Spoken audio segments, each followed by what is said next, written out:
Alright, Alia বিয়ের সাজে সেজে বসে থাকলেও শেষ পর্যন্ত আলিয়া ও সাদিক সাহেবের বিয়েটা হচ্ছে না।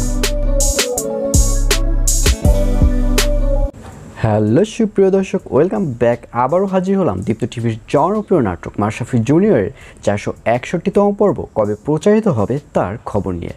অলরাইট, 461তম পর্বে থাকছে আশ্চর্য সব ঘটনা। আলিয়া সাদিক সাহেবকে বিয়ে করার জন্য রুনার গয়নাগাটি পরে বসে থাকলেও শেষ পর্যন্ত আলিয়া ও সাদিক সাহেবের বিয়েটা হবে না, কারণ মনি ও আয়ানকে হসপিটালে আটকে রাখলেও তারা হসপিটাল থেকে ছাড়া পেতে যাচ্ছে সামনের পর্বে। আর হসপিটাল থেকে ছাড়া পেয়ে তারা সরাসরি তাদের বাড়িতে চলে যাবে এবং যখন আলিয়া ও সাদিক সাহেবের বিয়েটা সম্পূর্ণ হতে যাবে ঠিক তখনই তারা বিয়ের মাঝখানে এসে দাঁড়াবে এবং আলিয়ার সকল মিথ্যে রিপোর্টের কথা ফাঁস করে দিবে সবার সামনে মনি।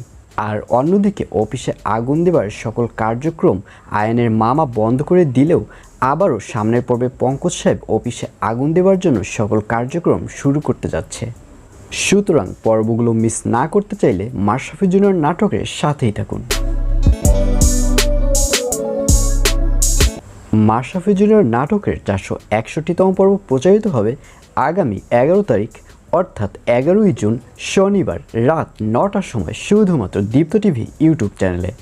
তো ভিউয়ার্স, মাশরাফি জুনিয়র নাটকের প্রত্যেকটি এপিসোডের আপডেট খবর ও সময়সূচি সবার আগে পেতে অবশ্যই আমাদের চ্যানেলটি সাবস্ক্রাইব করে রাখুন। সবাই ভালো থাকুন, সুস্থ থাকুন, আল্লাহ হাফেজ।